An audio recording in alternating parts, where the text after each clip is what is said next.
Hello everyone, first time మన channel చూస్తుంటే subscribe చేసుకోవడం మర్చిపోవద్దు. వీడియోలోకి వెళ్ళినట్లయితే రాజ్ శ్వేత ఆఫీస్లో మాట్లాడుకుంటూ ఉంటారు కదా.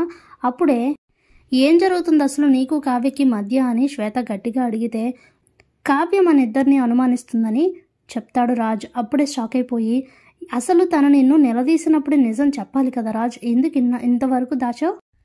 ఒక అమ్మాయి తన భర్తతో ఇంకొక అమ్మాయి కలిసి తిరిగితే దాన్ని ఖచ్చితంగా ఇలానే అర్థం చేసుకుంటుంది.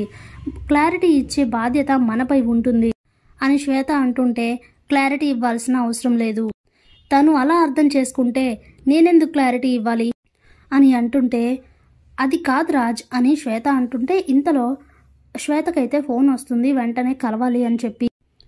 ఇక రాజ్ అదే అవకాశంగా తీసుకుని శ్వేత నీకు అర్జెంట్ పని ఉందని ఫోన్ వచ్చింది కదా, పద అని చెప్పి ఇక బయటికి తీసుకొస్తాడు శ్వేతని. కార్ దగ్గర నిల్చుని కూడా శ్వేత మనం తప్పు చేస్తున్నాం అనిపిస్తోంది రాజ్, నా మాట విను, ఈ విషయాన్ని ఇలా దాచడం మంచిది కాదు అని మాట్లాడుతూ ఉంటే అబ్బా అది కాదు అని రాజ్ అంటూ ఉంటే ఇంతలోనే కావ్య అక్కడికి రావడంతో వెంటనే రాజు శ్వేతను పట్టుకొని అలాంటిదేం లేదు శ్వేత, నువ్వేం టెన్షన్ పడకు, పద అని చెప్పి శ్వేతని దగ్గరుండి కార్ ఎక్కించి ఇక అక్కడి నుంచి పంపిస్తాడు. ఇదంతా చూస్తూ కావ్య నిజం అనుకుని చాలా చాలా బాధపడుతూ ఉంటుంది. ఇక ఆఫీస్ లోపలికి వస్తూ కావ్య వైపు చూస్తూ లోపలికి వెళ్ళిపోతాడు రాజ్. అప్పుడే రాజ్ తన మనసులో ఏంటి జలస్ ఫీల్ అవుతున్నావా, ఇలాగే కావాలి నీకు, లేకపోతే ఏం లేని చోట ఏదో ఉందని పెద్ద బీభత్సం సృష్టించావు కదా, నా మీద ఎగిరెగిరి పడ్డావు కదా, అందుకే నీకు ఇలా కావాల్సిందే అని చెప్పి అనుకుంటూ ఇక అక్కడి నుంచి వెళ్ళిపోతాడు రాజ్. ఇక కావ్య చాలా ఫీల్ అవుతూ ఉంటుంది. ఇంతలో ఆఫీస్ అయిపోవడంతో అందరూ ఇంటికి వచ్చేస్తారు. కావ్య కూడా ఇంటికి వచ్చి మొత్తం ఆ మేకప్ అవన్నీ తీసి పారేసి టెర్రస్ పైకి వెళ్ళి అటు ఇటు తిరుగుతూ ఆఫీస్లో జరిగిందంతా కూడా గుర్తు చేసుకుంటూ ఉంటుంది. ఇంతలో అక్కడికి కళ్యాణ్ వచ్చి ఏంటి వదిన ఏమైంది, ఎందుకు అలా డల్గా ఉన్నారు అని అడిగితే కవిగారు అంటూ జరిగింది మొత్తం కూడా చెప్తుంది కావ్య. ఇక వీళ్ళిద్దరూ ఇలా మాట్లాడుకున్న తర్వాత నైట్ డిన్నర్ టైం అవడంతో అందరూ కూడా భోజనం చేస్తారు. కానీ కావ్య మాత్రం ఏమీ తినకుండా తన రూమ్లోనే ఆలోచిస్తూ బాధపడుతూ ఉంటుంది.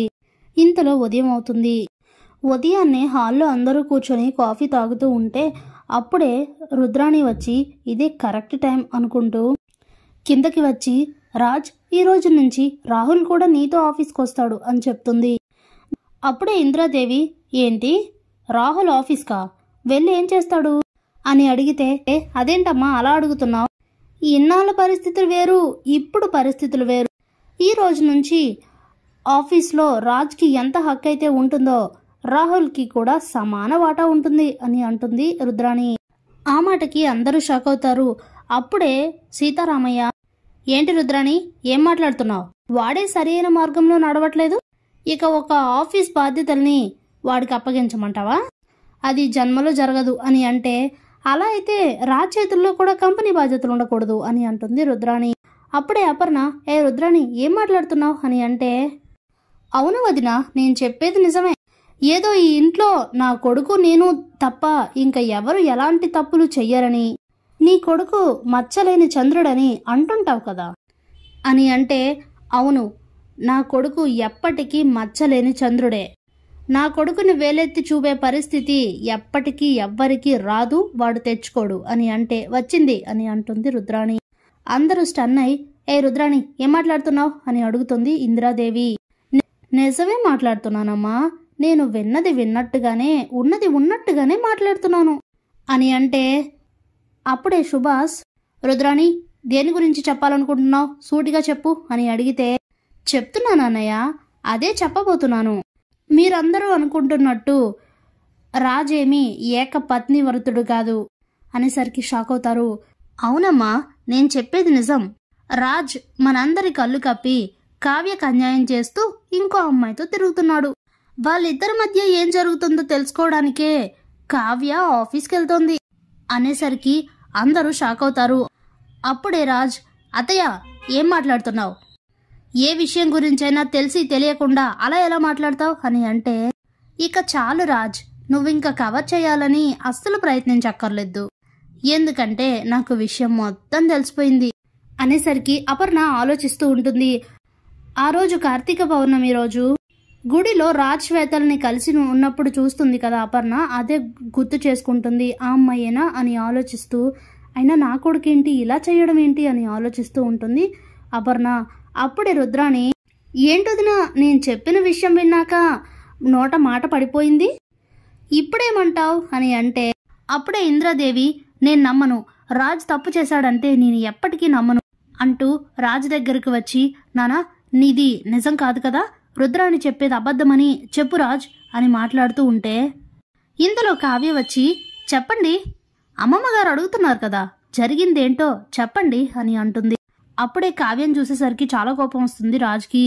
ఖచ్చితంగా ఈ కళావతియే ఇంట్లో రుద్రాణి అత్తయ్యకి చెప్పుంటుంది, తన సహాయంతో నాపై ఉన్న పగ తీర్చుకోవాలని, ఇంట్లో అందరి ముందు నా పరువు తీయాలని ప్లాన్ చేసిందా అని ఆలోచిస్తూ ఉంటే, అప్పుడే కావ్య రాజ్ దగ్గరికి వచ్చి, ఏంటండి మాట్లాడరు, చెప్పండి, మీరెందుకు అంతలా ఆలోచిస్తున్నారు, అడుగుతున్నారు కదా శ్వేతకి మీకు మధ్య ఉన్న సంబంధం ఏంటని, తెగేసి నేనే తప్పు చెయ్యలేదని చెప్పడానికి అంతలా ఆలోచిస్తున్నారెందుకు అని అంటుంది కావ్య. దాంతో స్టన్ అయిపోతాడు రాజ్. ఏంటి రుద్రాణి గారు ఏమన్నారు, మా ఆయన ఏకపత్ని వ్రతుడు కాదు అన్నారు కదా, మీ కొడుకు చేసే తప్పుల్ని కప్పిపుచ్చడానికి మా ఆయన తప్పు చేశారని అంటారా, ఎంత ధైర్యం మీకు రాజ్ గారి గురించి అలా మాట్లాడడానికి అనేసరికి, అప్పుడే రుద్రాణి నవ్వుతూ, ఇక చాలే కావ్య ఆపు, అందరి ముందు నీ భర్త పరువు పోకూడదని బానే వెనకేసుకొస్తున్నావు గాని ఇప్పటికైనా జరిగిందేంటో చెప్పు అని అడుగుతుంది రుద్రాణి. నేను చెప్పేది నిజం, మళ్ళీ నిజం చెప్పమంటారేంటి అని కావ్య అడిగితే, అవునా, మరి నేను ఈవినింగ్ కళ్యాణ్తో మాట్లాడిన మాటలేంటి అని అడుగుతుంది రుద్రాణి. దాంతో షాక్ అయిపోతారు కావ్య కళ్యాణ్. అంటే మా మాటలన్నీ రుద్రాణి అత్తే వినిందనమాట అనుకుంటూ ఉంటాడు కళ్యాణ్.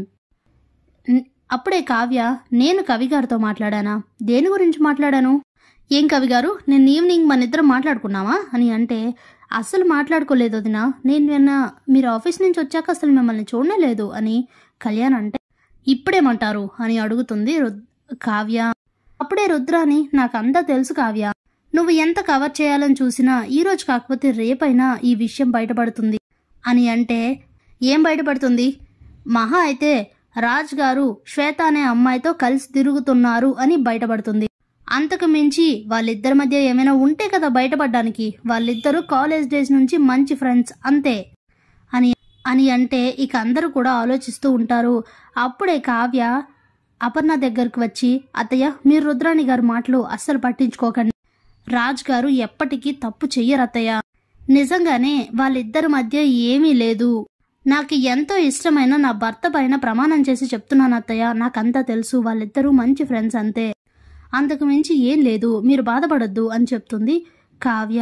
ఇంతలో కావ్య, ఏంటండి మాట్లాడరు, మీరేం మాట్లాడకపోతే రుద్రాణి గారు చెప్పిందే నిజమని అనుకుంటారు అందరూ అని అంటే, అప్పుడే ఇంద్రాదేవి, అలా ఎందుకు అనుకుంటాం, రుద్రాణి సంగతి ఈ ఇంట్లో ఎవరికి తెలియదు, ఎవరు రాజు గురించి తప్పుగా అనుకోవడం ఈ ఇంట్లో జరగదు, నా మనవడు ఎప్పటికీ తప్పు చెయ్యడు రుద్రాణి, ఇంకొకసారి ఇలాంటి నిందలు వెయ్యాలని చూసావంటే మాత్రం ఇంట్లో నుంచి బయటకు గెంటేస్తాను జాగ్రత్త అని అంటుంది ఇంద్రాదేవి. ఇక పెద్ద షాక్ తగులుతుంది రుద్రాణికి, అనవసరంగా నా ప్లాన్ బెడిసి కొట్టింది అనుకుంటూ ఇక అక్కడి నుంచి వెళ్ళిపోతుంది రుద్రాణి. ఇక అందరూ అక్కడి నుంచి వెళ్ళిపోతారు. ఇక రాజ్ తన గదిలోకి వచ్చి కావ్య ఇంతలా మారిందేంటి అని ఆలోచిస్తూ ఉంటాడు. ఇంతలో కావ్య రాజ్ కోసం కాఫీ తెస్తుంది.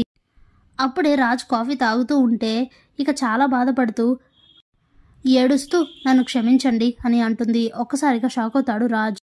దేని గురించి, అసలు ఇప్పటికే నువ్వు ఈరోజు షాకుల మీద షాకులు ఇస్తున్నావు, మళ్ళీ కొత్తగా ఈ కన్నీళ్లు పెట్టుకోవడం ఏంటి, సారీ అడుగుతున్నావేంటి, దేని గురించి అని అంటే, మిమ్మల్ని శ్వేతని అనుమానించి నేను చాలా పెద్ద తప్పే చేశాను, కానీ నా పరిస్థితిలో ఉండి ఆలోచిస్తే తప్ప ఎవరికైనా అర్థం కాదు, నాకు నిన్న నైటే నిజమేంటో తెలిసింది అని అంటే, ఎలా అని అడుగుతాడు రాజ్. నిన్న నైట్ మీరు స్నానానికి వెళ్ళినప్పుడు శ్వేత మీకు మెసేజ్ చేసింది, అదేంటో చదువుదామని ఓపెన్ చేసి చూసేసరికి అప్పుడు అర్థమైంది. ఆ మెసేజ్లో ఏముందో తెలుసా, కావ్య దగ్గర మన ఇద్దరం ఫ్రెండ్స్ మాత్రమే అన్న విషయం చెప్పకపోతే అనవసరంగా మీ ఇద్దరి మధ్య దూరం పెరుగుతుంది, దయచేసి మన ఫ్రెండ్షిప్ మీద ఏమాత్రం గౌరవం ఉన్నా కూడా నువ్వు కావ్యకి జరిగిందేంటో చెప్పు, అలా చెప్పిన తర్వాతనే నువ్వు నాకు మళ్ళీ కాల్ చేసి మాట్లాడు రాజ్ అని చెప్పి ఆ మెసేజ్లో ఉంది.